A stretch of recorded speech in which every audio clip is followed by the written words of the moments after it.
Thank you for having me here tonight.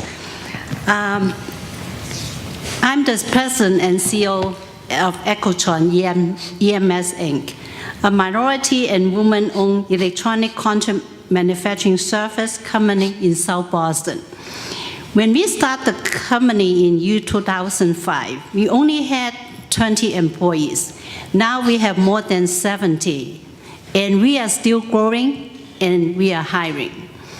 Ecotron prides itself on hiring from the community and provide good jobs and also good benefits. Yet, we still find it difficult to fill positions most of the time. There's a shortage of skilled workers, and we are also facing an aging workforce in manufacturing industry. In talking with my colleagues, we know this is true, not just in manufacturing, but in many other industries as well. Yet the federal and state has not been able to consistently fund industry center training partnerships or support on the job training, which would really help us to get new employees up to speed quickly. We would really like to know today, I talk on behalf of my management team also, what will you do as governor to help small and medium-sized businesses like ours find, train, and hire good employees in this state? Thank you. Thank you. In keeping with our rotation, we will start with Evan Falchuk on that government role helping small business find, train, keep good employees. Thank you, Angus, for that question. And that's congratulations on your success. That's really a terrific growth story. What we do has been laid out pretty clearly in all the great policy work that's been done, the programs that have been put into place. The real question is, why is the money not there? And we're not talking about hundreds of millions or billions of dollars in funding.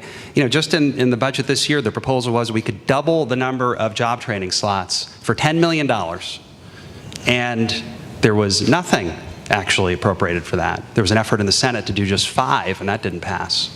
So I look at that and you say, and I know there's money that's being appropriated for certain programs, but for doubling those needs, you say, why is that the priority?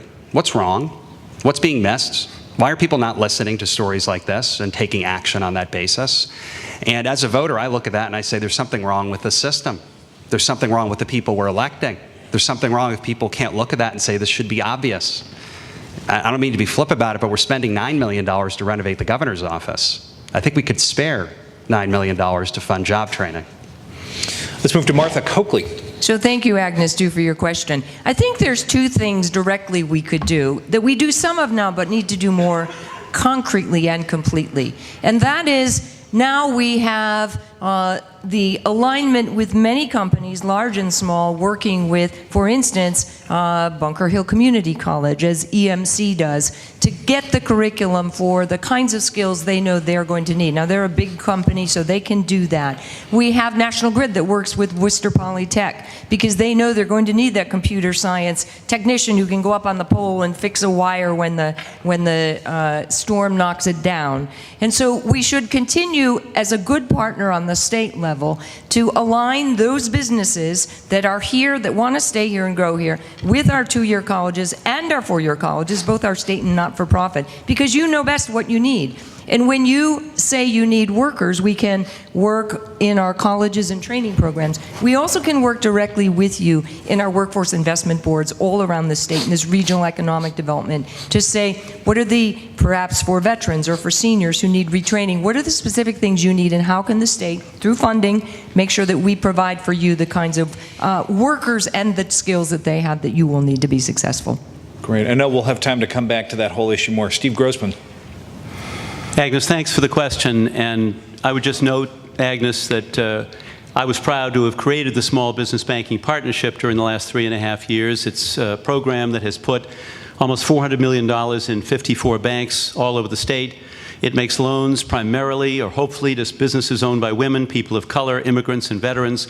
Agnes's company was one of the recipients of a loan through East West Bank. She bought a piece of equipment, a Fuji testing equipment. She paid that loan back very quickly, and it's helped her to grow. So congratulations, Agnes, on your growth. And I know you're going to add 10 more people over the next year. So we were just over at your place of business.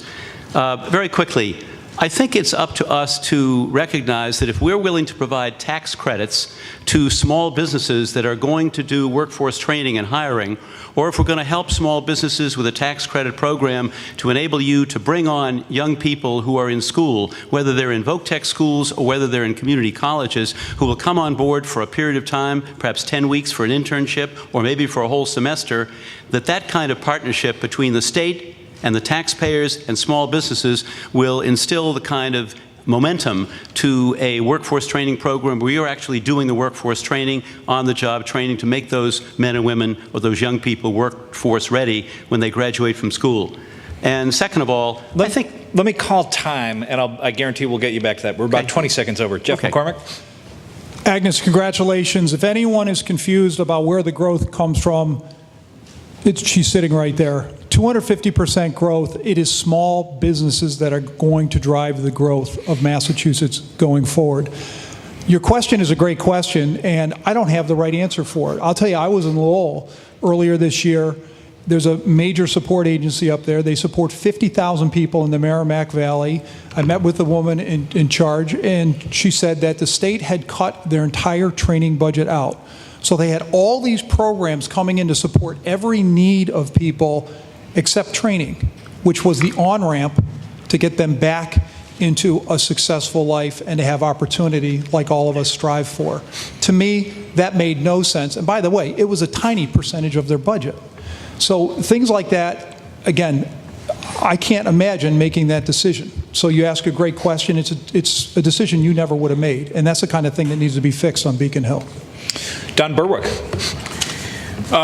Thanks, Agnes, and congratulations to you. I would see two major parts to the answer to Agnes's question. The first is training and development, and the second is connections and finding. We have great examples of both. The success of really leading vocational schools and training programs is obvious and well documented, as is the payoff for investment in our community colleges. I really think that is a mainstay of being able to supply the pipeline that Agnes is after. The importance of the Workforce Competitiveness Trust Fund, I couldn't overstate. The more I've looked at this field, the more I realize we have a winner. We have an example in our midst of a success, and my whole career has been about finding successes and building on those successes. And when a $5 million investment yields $40 million of grant money and 7,000 workers who get 5,500 jobs and promotions, that's a success we need to build on. I want to make sure it has sustainable funding. On connections, we have examples also. The One-Stop Career Center success is phenomenal. I want to make sure that we have people prepared for Agnes's job and that Agnes can find them, and both require public investment.